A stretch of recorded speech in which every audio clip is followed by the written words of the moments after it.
Want to make a podcast?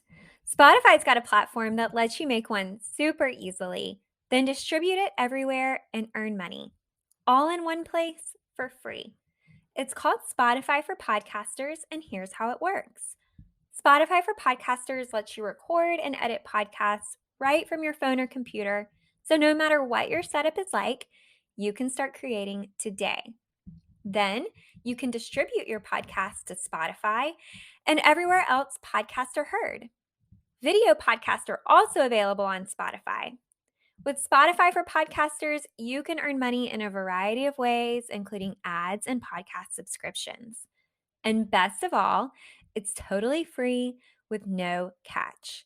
Ever since we discovered Spotify for Podcasters, we have had so much fun trying out all of the features like Q&As and polls that let us be really creative and engage with our audience. I highly recommend you give it a try.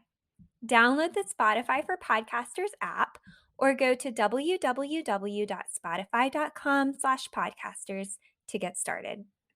Hey guys, it's Jessica. Welcome to Podcast Royal. I hope you listened to our last episode on the Oprah interview with Prince Harry and Meghan Markle. While our full conversation on this interview went way beyond an hour, we wanted to keep the episode concise and be sure to hit the most important parts. So we had to cut a few clips. But since we had so many listeners tune in to hear our thoughts, we thought we'd drop a bonus episode today of a short clip we didn't include in yesterday's podcast. In this clip, we chat about the Meghan and Kate disagreement, as well as our thoughts on whether Meghan Markle Googled Prince Harry before they dated. Hope you enjoyed this extra mini episode.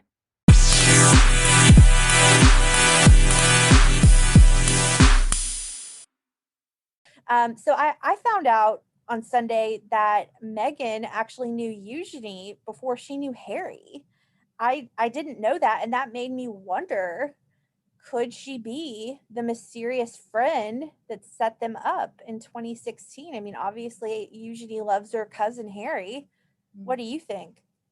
Well, I don't know, but I think that's the first piece that was revealed in the interview that may have raised some eyebrows because, I think a lot of people were listening to this trying to make sure the story added up and everything made sense. And I do think it was a little strange that Meghan said she didn't really know much about Prince Harry and had never Googled him before, but she was friends with his cousin. So you have to believe that that she knew about Prince Harry and she knew about the royal family and had done some research there. I mean, I don't know. That was a little strange to me. And I will agree with you.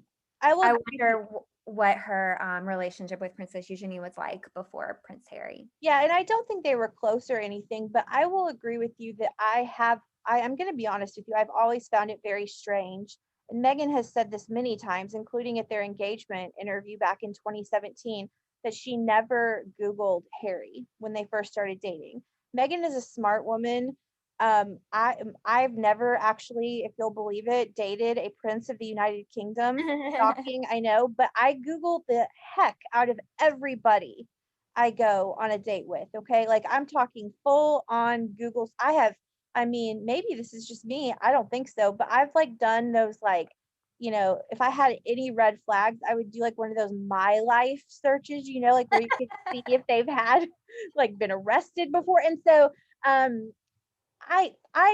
struggle with that too, because Meghan is a smart, savvy woman, and I can't believe that I mean, come on, like she grew up in Hollywood. We all knew about Diana and Charles and Harry and William. We all knew about that, Well, especially if you have if you've got some fame attached to your name and you're going to be dating someone in the most famous royal family in the world, wouldn't you want to know about like people that he's dated before that's been in the news and just about his family and the customs? Like it's so everyday people that date other everyday people that aren't in the news have to do a lot of work to learn about that person and their family. And it's so easily accessible, on a famous person to go out there and just like learn a little bit and like get to know, who you're meeting. So I don't know.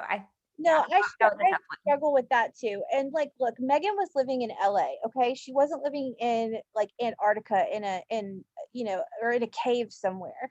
I mean, if she's an actress and she's presumably looking at clips of herself in magazines, like Harry and William have been in magazines since they were born. And anyway, Right. just okay, moving on. So the first bomb dropped when Meghan said that the story that Meghan made Kate cry over a bridesmaid's dress, presumably, I'm assuming for Charlotte, who was a bridesmaid in Meghan's wedding, was wrong, and that it was actually the reverse, that Kate made Meghan cry.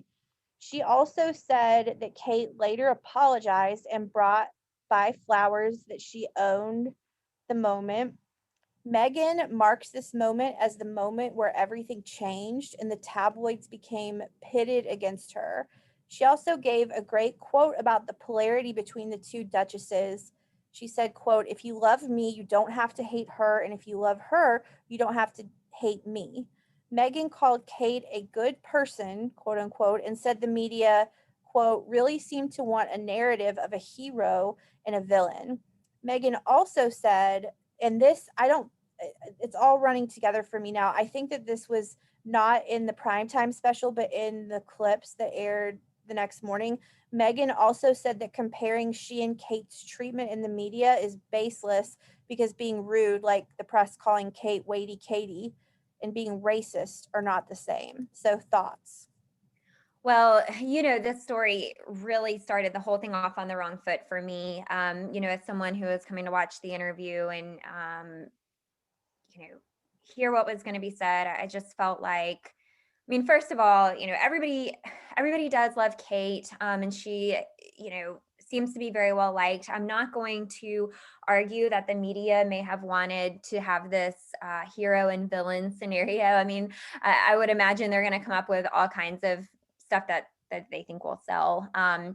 But my thoughts on this were, if Megan didn't want to attack Kate at a personal level and try to hurt her reputation, she could have handled that interview question very differently. Yeah. I think it was clear that the question was kind of planned in the interview to shine a negative light on Kate. I don't think the average person, especially in the US, reading the tabloids would really know anything about this story. And I just felt like it was unnecessary to bring it up. I felt like Megan could have said, without getting into details, it was a high stress time planning a publicized wedding. You can't believe what's in the tabloids, but I was actually the one that cried over planning details. And she could have left Kate out of it altogether. I didn't think that she had to say the reverse happened and Kate made her cry and sent her, flowers and apologized. So I don't know. And I listened to an interview Monday that someone was doing, and they said, Kate's the future queen. She's a superior, and she has 10 years on Meghan learning the customs and the protocols of the family. And if she has an opinion on a dress that her child's going to wear in the wedding, she's not wrong to share that opinion. Of course, we don't know the details of what happened because they wouldn't share it. But I just didn't like how the question was handled. Yeah, this for me, especially in light of what would come out later that are so much more serious allegations than this. I thought that this didn't necessarily need to be included. The only leg that I would have to stand on for saying it should have been included is because Meghan says it was the turning point, it was the pivotal moment, but I still think that we could have done without this. And I mean, that's a private moment. I mean, my gosh, like Jessica, I know you've been in weddings, I've been in weddings. Who in that moment hasn't had, just kind of like a moment that they weren't proud of? And, but Kate owned it. And I did like hearing her say that Kate is a good person. But I just think that like now the stuff about race and the stuff about mental health 100% include that, and we will get into that obviously, but I did think that this was just a little bit unnecessary, and just probably didn't do anybody any favors if anybody's trying to mend relationships in the family, which at this point I'm not sure how. Anyway, I'm not sure how Yeah. that's possible, but it just seemed like really, I mean, in the grand scheme of all of the things that Harry and Meghan alleged, this was very minor, and we probably could have done without it. I agree, and we didn't get the full story, so we don't really know. I mean, did Kate cry also? Did Kate say something, that wasn't intended to hurt and Meghan took it the wrong way? They just didn't provide any details, so I really didn't feel like that was fair to Kate. Yeah, and that's another thing, right? Is that, there's always three sides to every story. Mhm. One person's side, the other person's side, and the truth.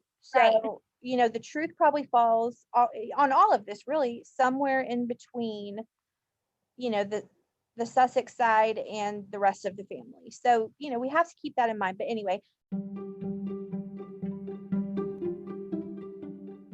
That wraps it up for us today. Thanks for tuning in to listen once again. Don't forget to follow us on Instagram at Podcast Royal.